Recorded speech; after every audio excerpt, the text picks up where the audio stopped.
Olá, então, boa noite a todos. Então, a gente vai falar sobre a nossa atuação, então, profissional, né, nessa equipe multi, e a gente vai se apresentar um pouquinho, então, para todo mundo nos conhecer, quem não nos conhece ainda. Então, eu sou a Daiane Martins, sou terapeuta ocupacional, faço parte da equipe da Assistiva, junto com as gurias, né? Falo gurias porque a gente está aqui no Sul, né? Para quem está ouvindo de longe, sabe que nós estamos em Porto Alegre. Eu faço parte da Isaac também, da Isaac Brasil, e venho de uma área... as áreas que eu fui compondo depois, junto com a terapia ocupacional, já me fazem uma profissional interdisciplinar, né? A gente vai falar hoje dessa atuação que a gente liga bastante às áreas, né? Então, eu juntei com a educação e com o design, né? A tecnologia assistiva também é bastante... por base interdisciplinar. Então, vamos conversar mais ao longo da noite de hoje, da apresentação. Bom, eu sou a Michele Borges, eu sou fonoaudióloga, eu trabalho no Hospital de Clínicas de Porto Alegre e com as gurias na Assistiva, né? Sou membro da Isaac também, e estou muito feliz pelo convite de estar aqui participando deste grande evento e que espero que todos aproveitem bastante. Ok, então, eu, Renata Bonotto, né, por formação sou professora e sou linguista também, pela minha área de formação, que é letras. Tenho, enfim, especialização na área de educação e mestrado na área de estudos da linguística com ênfase em linguística aplicada, né? O que me trouxe para a área da comunicação alternativa é o meu filho Vinícius, que é autista e é usuário de comunicação alternativa. Acho que a maioria das pessoas que me conhecem sabem disso. E eu fiz o doutorado na área da comunicação alternativa em função dessa motivação também. Trabalho com as meninas na Assistiva. Olha aí, ó, carioca já falou meninas em vez de gurias. Às vezes eu falo meninas, às vezes eu falo gurias, né? E com muito privilégio também trabalho com ela, juntamente também com a Rita Berch, que é fisioterapeuta, com a Mara, que é educadora, com a Mariângela também educadora. Então, assim, realmente nós atuamos sob uma perspectiva bem inter, multi, transdisciplinar, né? A gente conversou bastante sobre isso, né, meninas? Faço parte da Abraça também, da Isaac e do capítulo brasileiro da Isaac também, né? Vamos lá.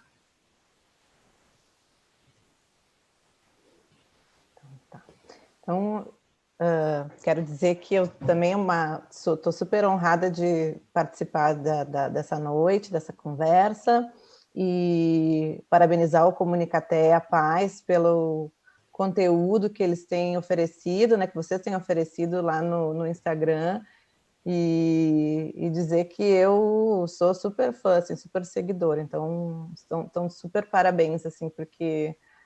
né, a gente está na semana, no mês da conscientização da comunicação alternativa, e esse evento está sendo, enfim, um divisor de águas mesmo, para a qualidade de conhecimento que isso está trazendo para o Brasil. Então, a gente vai tentar, né, agregar um pouco mais aqui, né, com a nossa prática.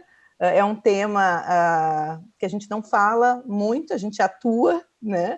Então, a gente também teve que se encontrar anteriormente, como a Renata falou, e discutir um pouco, né, como é que a gente faz esse nosso trabalho, né? E por que a gente considera ele multi, inter ou transdisciplinar. Esse slide eu coloquei aqui só para a gente lembrar, né, mais uma vez, acho que isso já foi pautado, talvez em outras conversas, de que a comunicação aumentativa e alternativa ela é um direito, né, da pessoa que tem algum impedimento na fala ou na escrita, e aí tem que ser contemplado, né, diversas interações diárias, né, e essas interações elas estão postas nesse cotidiano, né, não só num ambiente que é o atendimento, muitas vezes, que a gente faz, né? Mas sim no contexto de vida diária dessa pessoa. Então, não vou falar de cada um desses tópicos, porque eu acho que isso já está colocado ali, todo mundo já sabe, mas é só para a gente afirmar mais uma vez de que a gente precisa seguir lutando e seguir reafirmando isso no nosso cotidiano, né? Essa frase também faz parte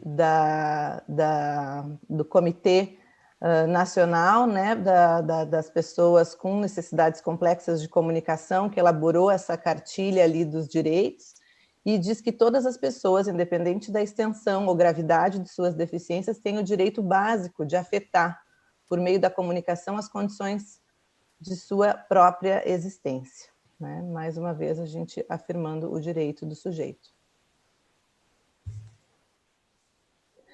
E aí a gente vai falar um pouco da nossa prática, né, de como que a gente atua em conjunto, muito a partir de um processo que é de avaliação em comunicação aumentativa e alternativa. A gente vai falar um pouquinho como é que esse processo acontece na nossa experiência e a partir também da assistiva, né, da onde a gente compõe essa equipe. O que acontece inicialmente? As famílias nos buscam, né? Buscam assistiva, ou são encaminhadas por um profissional, por um terapeuta que já atua, né, com essa família, e nós temos um contato inicial. A partir desse contato inicial, nós estabelecemos, então, já o nosso segmento com uma pré-avaliação, para conhecer um pouco esse sujeito que vai vir, né, para a nossa avaliação presencial. Então, de antemão, a gente quer saber um pouco, né, identificar quais são as habilidades, identificar, né, algumas informações básicas também, idade, série, né, como está na escola, e quais são as prioridades que a família está buscando para essa avaliação em comunicação alternativa e em tecnologia assistiva de uma forma mais ampla, né? A partir disso, nós fazemos algumas considerações iniciais, né?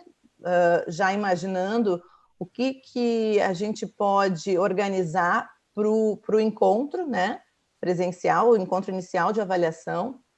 É feito o agendamento, então, né, depois que todo mundo a gente já está sabendo quem são os profissionais que vão compor a equipe da avaliação inicial, a gente faz o agendamento desse encontro, prepara alguns materiais, né, para esse encontro de avaliação. Então, a gente vai preparar, muitas vezes, pranchas de comunicação, já algum material com foto também, a gente geralmente pede foto ou vídeo para conhecer um pouquinho de antemão quem é essa pessoa que vem para avaliação, e recursos de baixa tecnologia, recursos de alta tecnologia, e aí a gente, com grande expectativa, recebe a família, muitas vezes vem os terapeutas também, né, que compõem já a equipe desse sujeito, e aí nós fazemos a experimentação desses recursos e conseguimos ter algumas percepções de como é que essa criança, esse jovem, né, às vezes o adulto também, ele interage com esse material que nós preparamos para o encontro inicial, né? Nós temos lá na Assistiva um showroom, onde tem vários recursos, vocalizadores, alternativas em teclado, mouse, enfim, né, o software também disponível, que a gente já montou de antemão algum material para experimentar. Ao final do encontro, a gente faz uma partilha com a família, com os profissionais que vieram para esse encontro, e geralmente a gente está numa grande roda, né? Após esse encontro inicial, a gente elabora um parecer de avaliação, né, da avaliação inicial, relatando, então, como é que foi esse encontro e indicando possíveis recursos, técnicas e estratégias em comunicação alternativa que essa pessoa poderia fazer uso, né? Isso tudo com base naquilo que a gente levantou da pré-avaliação e desse encontro inicial. Aí o segmento, né, vai ser a implementação daquilo que a gente observou e viu que teve efeito, né, com a instrumentalização da família, dos terapeutas que acompanham, ou a gente vai pensar também em intervenções para seguir, né, ou em alguns encaminhamentos para fazer, e esse processo, ele é um processo que não finaliza nesse encontro inicial, muitas vezes a gente vai encontrar novamente, né, ou a gente vai acompanhar à distância, então também temos situações assim que são contínuo, únicas, né? É um processo, a avaliação é um processo contínuo, né, em comunicação aumentativa e alternativa. Mas esse é um panorama geral de como que acontece conosco em equipe, né, na assistiva, o nosso processo de conhecer esse potencial usuário de comunicação alternativa e a família e o contexto de vida dele, e o que ele precisa realizar, quais são os desafios que estão postos aí, quais são as prioridades que a família percebe, né, e os terapeutas também percebem, para então a gente identificar quais são os recursos, né, e quais são as estratégias que a gente vai lançar a mão. Eu acho que esse é o ponto-chave, assim, ali da nossa avaliação, que é colocar a família, os terapeutas que estão, né, no caso, o usuário, em evidência, né? E a gente ali, então, dá essa ajuda, mas vendo as necessidades, tanto do usuário, né, necessidade da família, do terapeuta que está vivendo diariamente ali, né, com o usuário. Eu acho que isso é um ponto principal, assim, nesse encontro, sempre que possível que vão os terapeutas para fazer parte desse processo de avaliação é muito importante. A família sempre está presente nesse nosso processo, né? Ela tem que ir, mas a importância de ir também o profissional, o professor, né? A gente já teve vezes que professores foram também, então isso é essencial para que se siga com a comunicação alternativa e que não seja só uma avaliação para ver um recurso, que muitas vezes, se não se sabe como dar um segmento, né, acaba ficando de lado. Então, a importância desse momento ser um momento, né, em conjunto, vai ter toda a diferença no resto do processo. Acho que em relação a isso também, acho que é bem interessante pontuar que nós temos esse momento inicial, a gente depois vai ter que fazer o encaminhamento e o próprio encaminhamento e desenvolvimento vai com o tempo nos trazendo novos desafios, né, novas necessidades, às vezes mudanças são necessárias nesse processo para justamente acomodar, às vezes, um novo momento, às vezes, novas necessidades, novos desejos, às vezes, que surgem nesse processo. Então, enfim, é realmente um processo que tem início, né? E que depois a gente vai constantemente precisando estar revisitando determinados aspectos, né, e necessidades que vão surgindo também. Aqui, então, a gente ilustrou um momento, o último que a gente teve presencial, né, porque agora a gente não está conseguindo estar junto, mas foi um registro bem interessante, né, que a gente participou em conjunto, né, isso é que faz a diferença, todas participarem no processo, né, de ver qual é a melhor forma de acesso, que depois a gente vai falar um pouquinho aqui para frente, né, saber anteriormente, né, aquele questionário respondido pelos pais, se tem alguma dificuldade visual, né, motora, para a gente já pensar no recurso que a gente vai proporcionar para avaliar, né. Então, isso é muito importante, a gente ter conhecimento. Ali também tem foto que a mãe está participando, então já está se instrumentalizando, né? Está aprendendo a utilizar esses recursos. Então, nesse formulário pré-avaliativo que a gente manda, né? A Day já comentou algumas coisas, assim, mas é importante a gente saber como que a criança está se comunicando naquele momento e tem lugar de resposta para todo mundo que convive com o usuário, né? Então, tem lugar de resposta para o professor, né? A visão dele. O ideal seria cada um responder, né?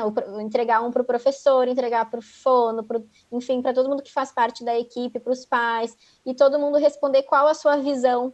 Porque tem um momento que tem uma pergunta que é qual a expectativa, né, dessa avaliação? O que se espera com a tecnologia assistiva, com a comunicação alternativa?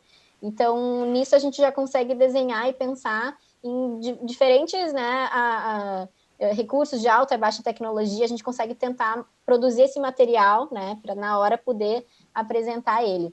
Então, tem perguntas da parte motora, né? Como é que se consegue utilizar a mão para tocar ou pegar algo, se consegue controlar a cabeça, perguntas do que gosta de fazer, né? Do que esse usuário gosta de fazer, do que gosta de brincar, do que gosta de assistir.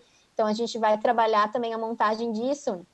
Então, por exemplo, se é uma criança que gosta da Peppa, a gente vai personalizar a avaliação que tenha uma temática que apresente interesse, né? Para querer comunicar. E a gente pede, então, como a Dai falou, fotos e vídeos para a gente poder entender um pouquinho melhor como que a gente pode produzir esse material.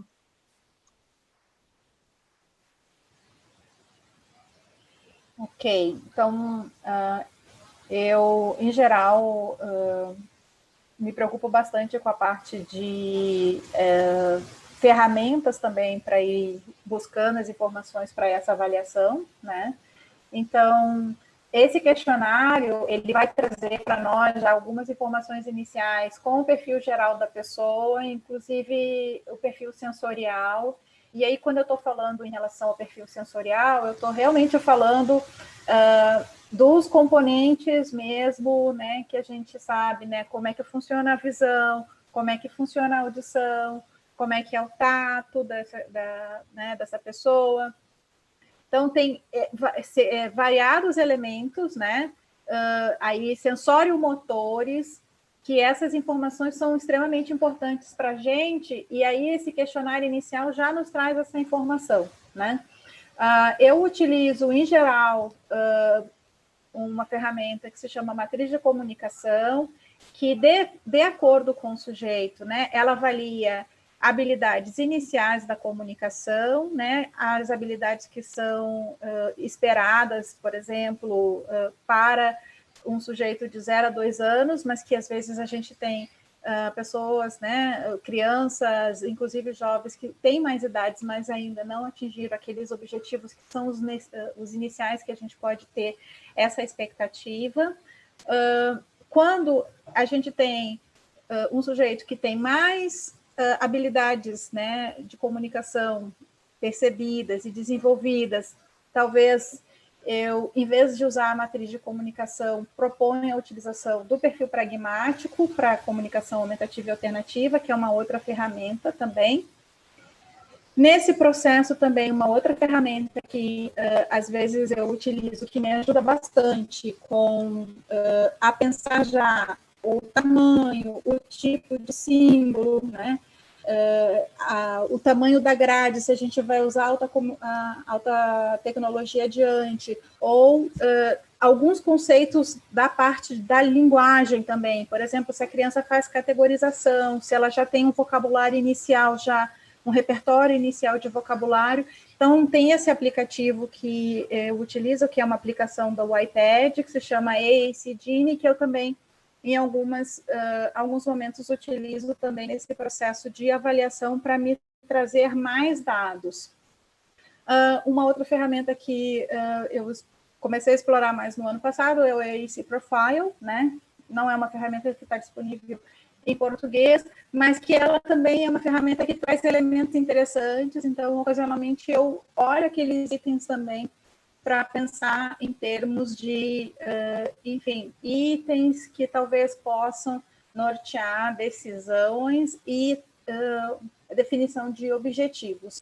E o SET, que é da Joy Zabala, é uma ferramenta que eu gosto bastante para ser utilizada no contexto, principalmente educacional, ou no contexto que envolve outras pessoas, que envolve aí a avaliação da pessoa em si, dos ambientes, né, das tarefas que essa pessoa precisa, né, realizar, e também dos recursos que nós vamos selecionar para ela realizar essas tarefas. Então, assim, é uma ferramenta, inclusive, assim, bem acessível, que vai nos dar elementos para pensar situadamente as tarefas e que tipo de recursos e ferramentas eu preciso, né, colocar à disposição da pessoa naquele momento, né?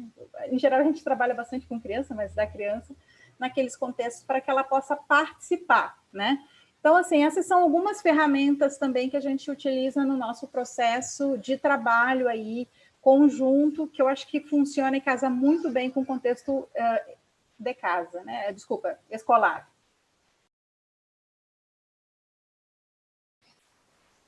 Opa. Só a matriz de comunicação, um pouquinho mais, ela, enfim, fala basicamente nesse processo da matriz. A gente tem uma entrevista com a família que é em torno de 1h30, 2 horas, e aí a gente pensa aí em termos de determinar com exatidão aí como é que está essa comunicação, né? E a partir dos resultados dessa, a gente vai selecionar, pode começar a pensar em termos de seleção de objetivos de comunicação. Essa seleção de objetivos de comunicação já nos leva a uma gama de palavras, por exemplo, recusar e negar. A criança, às vezes, tem um comportamento não convencional quando ela recusa alguma coisa. Então, se a gente vai inserir um recurso de comunicação, a gente precisa ter a palavra não à disposição da criança, para ela aprender a usar o não, em vez de, talvez, usar um comportamento que não seja um comportamento convencional, né? Então, a gente, a partir disso, já identifica quais são as atuais competências de comunicação do sujeito. Então, se esse sujeito tem comunicação intencional, ou essa intenção ainda não está muito bem organizada, se ele já faz, né, já utiliza alguma forma de simbolização na comunicação, porque isso também dá pistas para a gente de como essa interação deve acontecer, da quantidade de símbolos e da necessidade de exposição. A gente pensa nas metas também e, enfim, tudo isso, de certa forma, se costura nas decisões, né? E essa ferramenta nos ajuda também, depois de um tempo, a pensar em termos de reavaliação, né? Se a gente está atingindo objetivo, se a gente está avançando em termos da comunicação de forma mais ampla. Aqui tem um exemplo da matriz, né? Então, essas áreas em amarelo são as áreas emergentes, as áreas em laranja são as áreas dominadas, né? Então, por exemplo, aqui essa área que está totalmente em branco é pedir uma ação nova. Então, essa é uma criança que ela pede mais, né? Ela pede, por exemplo, para continuar uma ação, mas ela não faz solicitação de uma troca de atividade. Então, por exemplo, isso pode ser um objetivo que a gente escolhe para trabalhar com ela, né? Aqui, por exemplo, nessa área de troca de informação, a gente não tem uma criança que não responde a perguntas sim, não. Talvez esse seja um objetivo que a gente possa estar trabalhando, né, e pensando a utilização da comunicação alternativa para nos ajudar a atingir esses objetivos e essas metas, né? Então, a matriz, enfim, nos dá esse quadro que a gente chama, que é um retrato da comunicação, e daqui a gente pode pensar em termos de objetivos. Nós utilizamos tanto para tomar decisão e definir focos de atenção e intervenção, também isso nos leva à organização do sistema, e depois isso também nos ajuda para a gente perceber como é que a gente está avançando ao longo do tempo.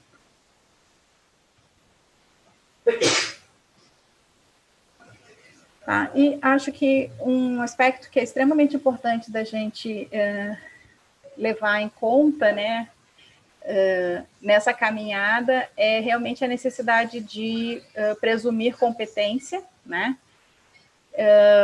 Enfim, né, o que significa esse presumir competência? Significa que a gente acreditar, né, assumir que a pessoa vai... ela tem a capacidade de pensar, aprender, entender, mesmo que a gente não tenha qualquer evidência concreta, né? A gente vai acreditar, então, que ninguém é inerentemente incapaz. A gente parte sempre do pressuposto, eu acho que na Assistiva levamos isso muito a sério. A gente pensa que com os apoios e com os sistemas adequados, né, a gente consegue ajudar e conduzir essa pessoa a sucesso na comunicação, né, e na participação social também. Então, acho que isso é uma diretriz da nossa ação também no nosso trabalho. Tá? E aqui a gente tem um gráfico que é um gráfico também, de certa forma, que sintetiza um pouco desse processo, né? Não só inicial, né? O inicial envolveria ali a utilização da matriz, de um lado, e também avaliar e levar em conta os interesses e as necessidades da família, que é uma informação que vem muito das informações iniciais que a gente troca e do questionário inicial, e isso se organiza num processo onde a gente pensa em orientações que são teóricos e explicativos, que envolvem a linguagem, a comunicação, que envolve também a comunicação alternativa e as possibilidades na área da comunicação alternativa, né? Então, nós utilizamos a comunicação alternativa para muitas coisas, né? A gente pode utilizar para comunicação e expressão, a gente utiliza para processos de autonomia, para organização, para manejo do comportamento, a gente utiliza também a comunicação alternativa como apoio para os processos de aprendizagem. Então, a gente, em geral, conversa muito sobre isso, né, nesse processo. A matriz e os interesses da família nos levam à definição dos objetivos para a comunicação. Esses objetivos, por sua vez, vão levar a gente a pensar, então, quais são os símbolos mais adequados, o recurso, a organização desse recurso, qual é a técnica de acesso, se a gente tem que levar em conta questões específicas relativas ao acesso, ou seja, como a criança pega, né, e alcança e chega até o recurso de comunicação alternativa, e as estratégias especificamente que dizem respeito, assim, como é que a gente leva esse sujeito a conseguir, enfim, a utilizar, enfim, a produzir as suas mensagens de forma mais fácil e mais rápida, né? Depois a gente tem que pensar aí na preparação dos materiais e aí levantamento de figuras. A gente tem um outro material que a gente chama de protocolo de levantamento de figuras. Nesse protocolo de levantamento de figuras, nós pedimos e solicitamos dados, por exemplo, quais são as pessoas, o que essa criança gosta de brincar, o que essa criança gosta de fazer, os lugares que ela gosta de ir. Então, essas informações todas, elas nos ajudam a pensar, enfim, quais as imagens, quais as figuras que precisam estar ou compor esse sistema, né? Então, isso entra na preparação de materiais, depois na discussão de estratégias e situações de uso, e, por fim, também essa retomada e avaliação sobre o uso da comunicação alternativa, que eu acho que é um processo circular também, né? Essas orientações sobre a comunicação alternativa nos acompanham ao longo de todo o processo também. Acho que um pouco isso é um passo a passo. Ok, aqui a gente tem um exemplo só do SET, né? Que o SET às vezes nos ajuda a chegar a esse tipo de, né, de organização, né? Então, se a gente pensa na atividade, na agenda de uma criança, ela chega de manhã, né? O que ela precisa fazer? Ela precisa colocar o casaco, né? A lancheira no armário, depois ela precisa trazer o livro, né? De comunicação, né? Com as informações entre casa e escola, né? Para o professor. Então, essas são expectativas. Então, quais são as adaptações envolvendo a comunicação alternativa que a gente pode pensar diante disso? Em fazer uma rotina visual para as atividades do dia, com símbolos, né? Que tipo de apoio essa criança pode necessitar? Então, talvez um apoio 1-a-1, né? E alguma ajuda física, né? E como é que a gente pode avaliar se isso está dando certo? A gente pode fazer uma coleta de dados semanais, pensando aí o tipo de dica, né? O tipo de apoio que é necessário para que essa criança consiga fazer, né? E completar a rotina dela, né? Então, acho que são um exemplo, né? Só para a gente ter uma ideia prática, assim, de como é que isso também acaba depois se organizando. Aqui, de 10 às 10h30 da manhã, a gente tem uma atividade de leitura, por exemplo, na escola. Qual a expectativa? Que a criança consiga acompanhar o texto em grupos de leitura. Então, qual adaptação com comunicação alternativa a gente pode pensar? Texto adaptado com símbolos, né? Então, alguns símbolos para apoiar a compreensão. Então, que tipo de apoio pode ser necessário? Então, o professor aponta para os símbolos no livro, né? Com as informações alvo, né? E para a gente avaliar se isso dá certo, também a gente pode, enfim, fazer uma coleta também. Então, algumas informações para a gente, né, sistematizar isso podem estar organizadas dessa forma.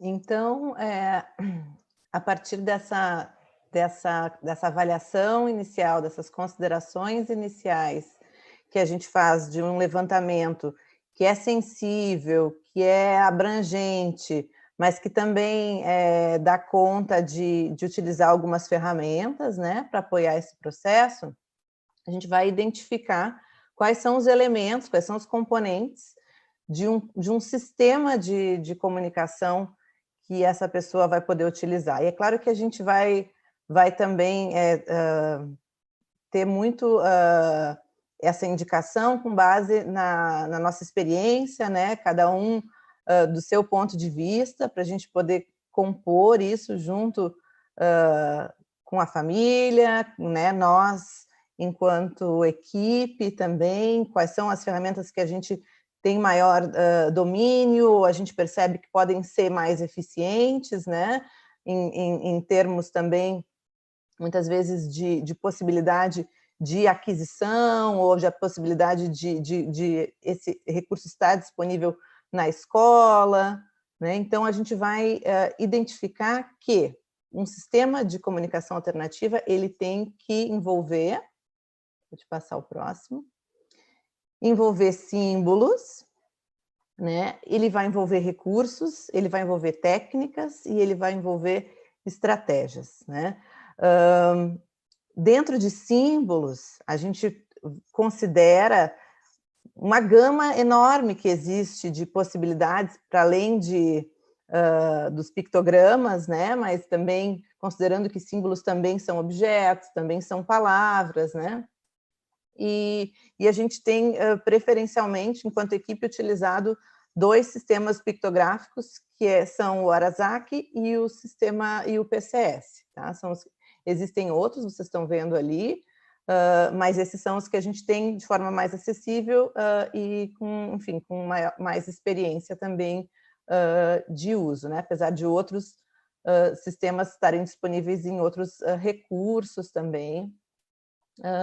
Os recursos, a gente vai considerar recursos de baixa, média e alta tecnologia, né? A gente tem essa divisão, às vezes eles se misturam um pouco a questão do média e do alta. O média seriam os vocalizadores, né? O baixa tecnologia é recursos em papel, recursos impressos, e alta tecnologia são eletrônicos, né? O computador, o tablet, dispositivos móveis, né? O celular também. E a gente considera que são importantes os 2, recursos de baixa tecnologia e de alta tecnologia, não ou um ou o outro, e sim um e o outro, até porque os recursos de baixa tecnologia, eles também servem muitas vezes como um backup, né, como algo que a gente vai ter em algumas situações, ou nem sempre a gente vai trabalhar, vai ter a prancha inteira, às vezes pode ser uma prancha para uma determinada atividade, ou a gente pode ter cartões para uma outra atividade. Então, os formatos, eles também podem ser múltiplos, né? E esses recursos todos, eles também se integram, né? Se compõem. As técnicas, como essa pessoa vai fazer o acesso, a gente vai falar depois um pouquinho, essa é uma área também que eu me dedico bastante para estudar e para trocar, né, na equipe, que é como a pessoa vai, qual é o ponto de contato da pessoa com o recurso. O acesso, ele vai ser direto ou vai ser indireto? Depois a gente vai falar um pouco melhor. Quais são as estratégias que a gente pode buscar para que essa pessoa possa utilizar, e a família também, e os demais membros, né, dessa equipe que atua junto com esse usuário, de uma forma mais eficiente, né? Ou uma forma, eficiência aqui no sentido de ser mais rápido, confiável, enfim, de que a pessoa possa ter um domínio maior sobre essa ferramenta, né? A disposição desses recursos numa prancha também, como é que a gente vai organizar esse material. E existem várias abordagens, várias metodologias, a gente elenca também aquelas que a gente, de alguma forma, tem mais experiência, ou que a gente acredita que vai caber um pouco melhor naquela situação, naquele contexto daquele usuário, né? Então, também a gente pode lançar mão, às vezes, de um mix. Por isso que esse processo para definir os sistemas, eles são processos, enfim, contínuos. A gente muitas vezes vai modificando ao longo do tempo o que a gente vai, como é que ele vai compor, né, esses recursos, e é isso. Acho que a gente vai conversando um pouquinho mais ao longo da apresentação. Então, as técnicas de acesso, né?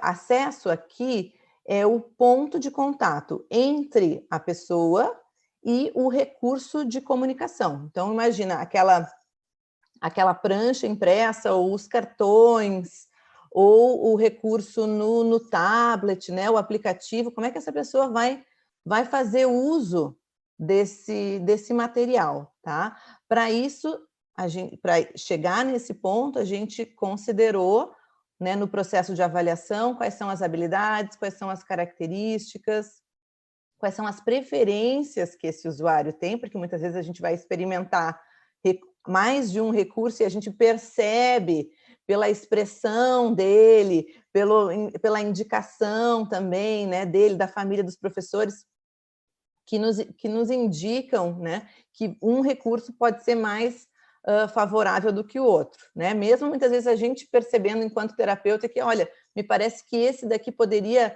ser mais eficiente ou mais rápido, a gente leva em consideração o protagonismo do usuário, no sentido de ele fazer a tomada de decisão e a gente apoiar essa tomada de decisão pelo recurso de acesso, tá? Pelo que compõe o sistema de comunicação e pelo recurso de acesso.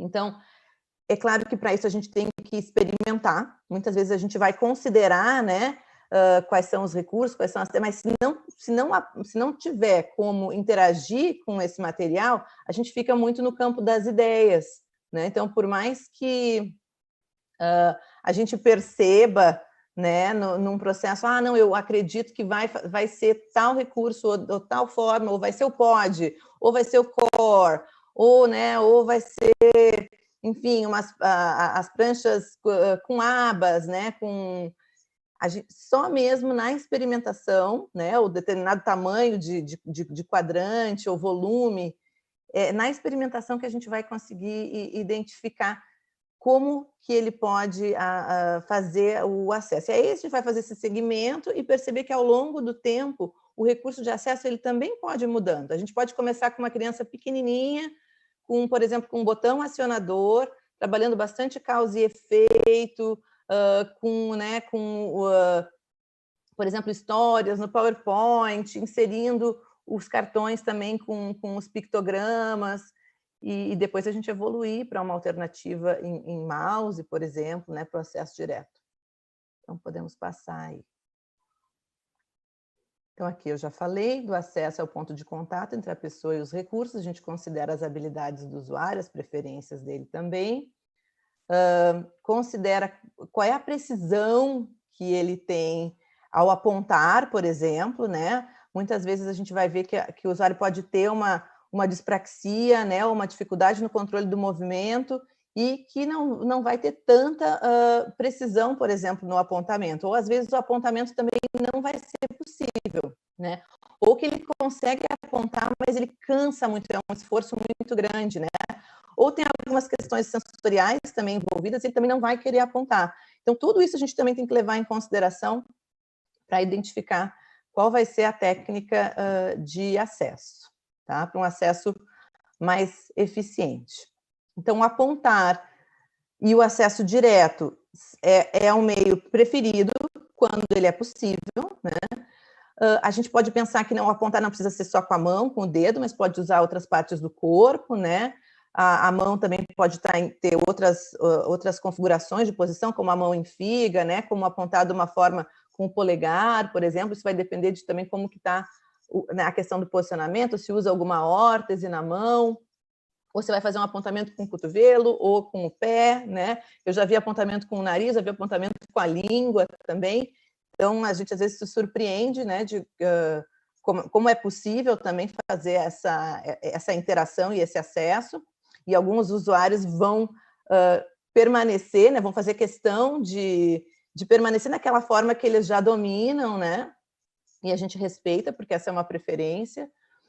Outra possibilidade é utilizar ponteiras, então tem ponteiras de cabeça, né? Tem ponteira de boca, tem os apontadores com luz que podem ser fixados numa armação de óculos ou num boné, né, e com uma canetinha laser pointer, ele vai, né, numa prancha de impressa, né, vai poder apontar diretamente com a caneta laser, mas é um recurso muito simples, que pode ser pensado quando o usuário tem domínio também do controle de cabeça. Uma coisa que eu quero ressaltar, eu assisti esse ano no AAC in the Cloud, 2020, uma palestra que foi muito legal, da Lily Houston. E a Lily Houston falava das alternativas em acesso para além da deficiência física.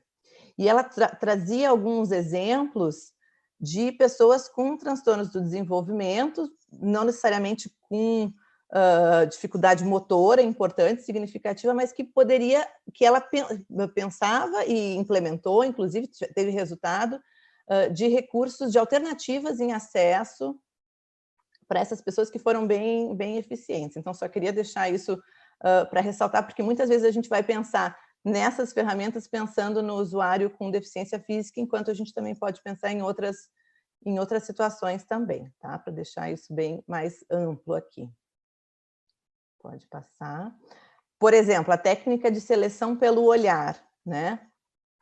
Muitas vezes a pessoa, se tem um comprometimento motor importante, como uma tetraplegia, né? Ela não vai conseguir fazer o apontamento, por exemplo, mas a gente pode utilizar uma moldura, né? E essa moldura a gente pode colocar pictogramas no entorno ou utilizar aqui uma estratégia de mais de um passo, né, na fixação do olhar, e o parceiro de comunicação, então, fica do outro lado da moldura, né, e através dessa janelinha ele observa o direcionamento do olhar, né, do usuário, para fazer a escolha. À medida que ele fixa, a gente, então, refere, olha, me parece que tu está olhando aqui para esse quadrante. Que tem a opção aqui que tu tá cansado, né? Então, a gente vai dando esse feedback a partir da fixação do olhar no processo de aprendizagem também. Essas figuras aqui de baixo são de um recurso que a gente vai lançar daqui a pouco, junto com o Eduardo Cardoso, com acesso, né? A gente teve todo um processo de desenvolvimento das pranchas hospitalares, e agora a gente está também fazendo, já está praticamente pronto, a gente só precisa organizar um pouco melhor para distribuir, deixar amplamente disponível esse material de acesso por eye gaze, né? Pela seleção através do olhar. Pode passar. Inclusive é possível escrever, né? Só com a fixação do olhar. Então, a gente tem o alfabeto, né, no entorno, e com mais de um passo a gente faz a seleção dessas áreas com letras. Então, o que é importante considerar, né, nesse processo? O posicionamento também dessa pessoa, como é que, se ela usa cadeira de rodas, se ela está bem posicionada. O posicionamento a gente considera como pré-requisito para o acesso. Essa pessoa precisa estar bem confortável para que ela, né, consiga até ter atenção na atividade proposta, porque se ela não está confortável, se a cadeira de rodas não está ajustada, ou mesmo se ela não usa cadeira de rodas, mas ela está num lugar que, enfim, que tem muitos estímulos, né? O contexto a gente vai precisar pensar também. Se ela utiliza adaptações físicas, ou se são necessárias algumas adaptações físicas, elevar esse dispositivo, colocar esse dispositivo sobre uma mesa, se essa mesa está junto à cadeira de rodas, ou se ela vai conseguir se aproximar dessa mesa, né? Como é que vai estar, se vai usar o mouse, como é que está o posicionamento do mouse, né? Se ela usa alguma órtese em membro superior, que a gente possa fixar um dispositivo apontador, por exemplo, né? Quando ela não consegue isolar um dedo, e pensar que tem alternativas. Então, né, a tela de toque a gente já usa amplamente, né? O que há uns 10 anos atrás, ou menos até, a gente ainda não tinha que ter o computador com tela de toque. Então, eu me lembro lá quando eu comprei meu primeiro computador, um HP, quando foi lançado o HP com tela de toque. eu fui lá e comprei para usar com o Board Maker, né? E a Suelen, que foi uma das minhas mestras, né? Usuária de comunicação alternativa de baixa tecnologia, e a gente migrava para alta tecnologia, para o acesso direto, com toque, foi esse o computador inicial. Depois o computador deu uma pane total, e os tablets foram chegar só anos depois. Então, hoje a gente já pensa logo, bom, a tela de toque vai resolver todos os problemas. E a gente tem, inclusive, várias configurações para utilizar nos sistemas operacionais, né? Inclusive para facilitar o uso da tela de toque. Mas, além da tela de toque, tem também alternativas em mouse. Então, tem o mouse trackball, que é aquele mouse que tem uma esfera estacionária, né, em cima, que também não exige, né, todo um movimento que vem de uma forma mais ampla de um mouse comum. Então, a gente só precisa fazer essa movimentação mais distal, ou mouse de joystick, ou um mouse controlado pelo movimento de cabeça, ou o acesso pelo controle ocular, por eye tracking, tá? Todos aqueles recursos ali eram de acesso direto, precisava de um passo só. Uma outra forma de acesso é o acesso indireto, que é a varredura, que requer que a pessoa tenha apenas um movimento controlado. Esse movimento pode ser um piscar de olhos, pode ser um movimento de cabeça, né? Pode ser uma batida de pé. E no recurso de baixa tecnologia, o parceiro de comunicação é que vai fazer essa varredura de forma sistemática. Pode passar o próximo, Michele. Então, ele vai... A sistemática como? Ele vai antecipadamente fazer essa combinação, né, com o usuário, de que ele pode fazer uma estratégia de agrupamento ou de varredura linear ou por coluna, né? E aí, depois, com a seleção da coluna, o usuário, por exemplo, piscou, movimentou a cabeça, ou fez aquele movimento que já estava pré-combinado, né, que a gente consegue fazer a leitura, que é a afirmação, que é a escolha, aí ele vai fazer a varredura nos quadrantes. Então, essa é uma técnica de acesso bem legal, e às vezes o pessoal... não usa, né, tenta fazer o acesso direto em detrimento de que o acesso com a assistência do parceiro de comunicação, ele pode ser mais eficiente. E nos recursos de alta tecnologia, em software e aplicativos de comunicação alternativa, a gente encontra as configurações de varredura. E essa varredura ela pode ser um destaque visual ou auditivo. A gente definitivamente também escolhe a varredura auditiva, principalmente nos casos onde a pessoa tem baixa visão. E o uso de acionadores, aqui coloquei esse pictograma de uma interface para uso de acionador, que é um mouse adaptado, mas existem outras interfaces para uso de mais de um acionador, inclusive de 2 acionadores, e é possível, enfim, ter um acesso completo do computador com os sistemas de varredura, mas que exigem mais tempo, mais paciência, né? Principalmente no processo de aprendizagem do uso desse recurso. É a forma de acesso que o Stephen Hawking utilizava. Tem uma outra moça que eu sigo, que inclusive está nas propagandas do Mac, que faz edição de vídeo com varredura. Vou tentar lembrar o nome dela, depois coloco aqui no bate-papo. Tem um vídeo dela maravilhoso da Apple fazendo, ou quem lembrar e colocar aí, fazendo edição de vídeo com varredura, tá? E com 2 acionadores, um em cada lado da cabeça. Então, como eu falei, o sistema de acesso, ele vai também ser determinante no sucesso, né, do uso do recurso, do sistema de comunicação alternativa. Então, vamos passar para o próximo tema. Então tá, a gente vai falar um pouquinho sobre quando a gente foi chamado então para dar essa aula, como a Day falou também no início, a gente vive isso, né? Esse tema da aula de hoje, que é a atuação em equipe. E então a gente sentou para montar a gente tem essa vivência prática, então a gente sentou para montar a aula e a gente ficou discutindo alguns termos que a gente resolveu trazer aqui para vocês, que é bem interessante da gente fazer esse pensamento. Então, primeiro, né, a gente quis trazer que a comunicação metativa e alternativa, ela é uma área interdisciplinar, né, ela é formada por vários profissionais de diversas áreas que a gente tem aqui, que é fono, TO, educação, pessoal da educação, psico, medicina, fisioterapia, técnicos, assistentes, enfim, é uma ampla gama, né, de profissionais que vão atuar. E então atua de modo interdisciplinar. A gente tem as equipes, a gente pode dividir por equipe multi, equipe inter e equipe transdisciplinar. E a gente ficou discutindo também, né? Onde que a gente se encaixava? A gente trabalha juntas na assistiva, mas fora cada uma também atua em alguns outros lugares. Então, a gente acabou encaixando que a gente seria uma equipe transdisciplinar, e vocês já vão ver o porquê, mas que em vários outros momentos a gente também acaba atuando em equipes multi, em equipes interdisciplinares.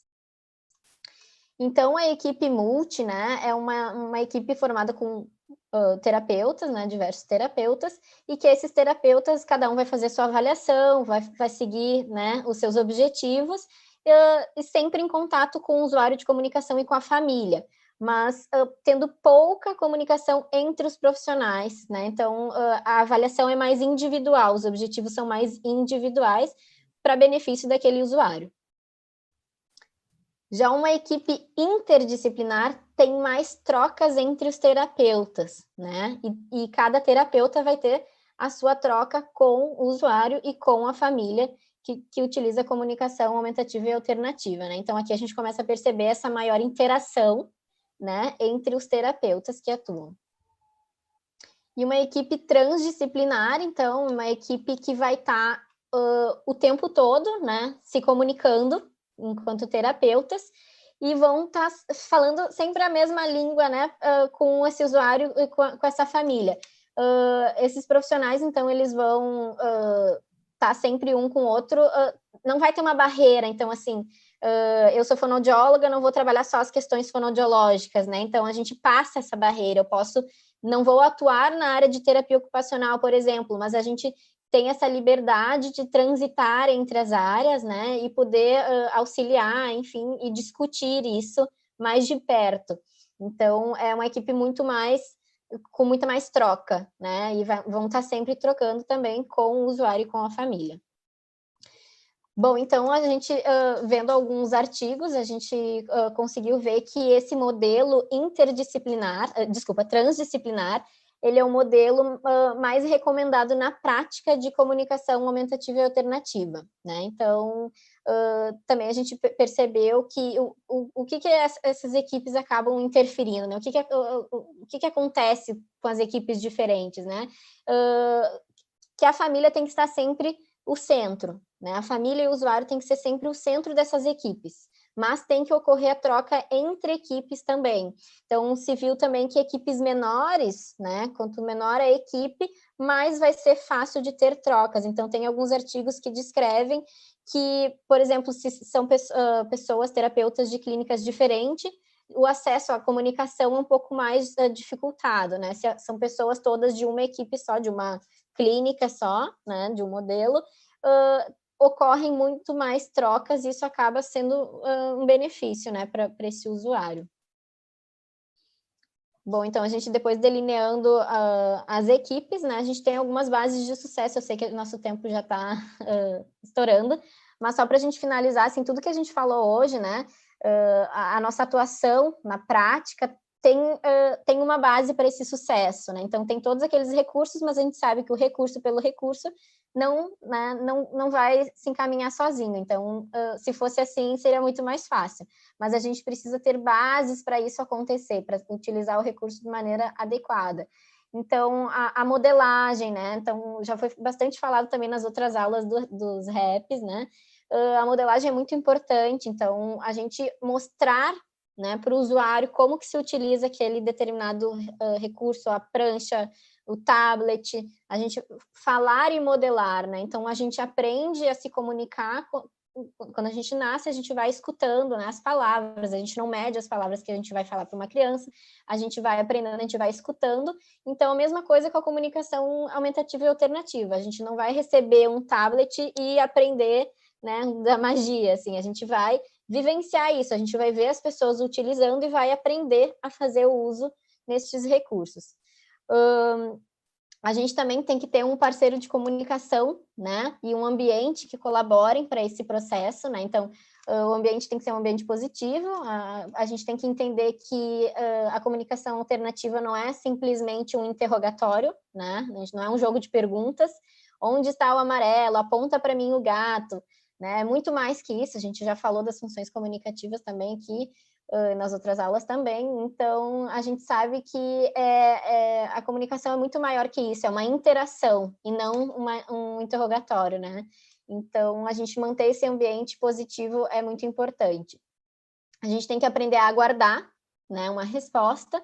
Então, a gente normalmente pergunta e já, se em um segundo não deu resposta, a gente tende a tentar responder, mas o importante é a gente esperar. Cada criança, cada usuário vai ter o seu tempo de resposta e é preciso a gente esperar, né, para eles nos darem alguma resposta. A gente tem que saber ler todos os sinais, não os sinais de expressão facial, né, um gesto, a gente tem que saber fazer essa leitura.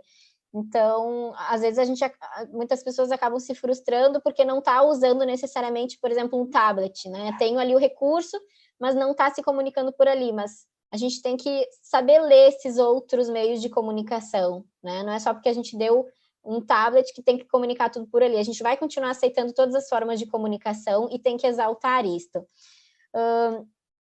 Bom, é isso. Não sei se as gurias querem complementar mais alguma coisa, que eu passei um pouco correndo agora pelo tempo.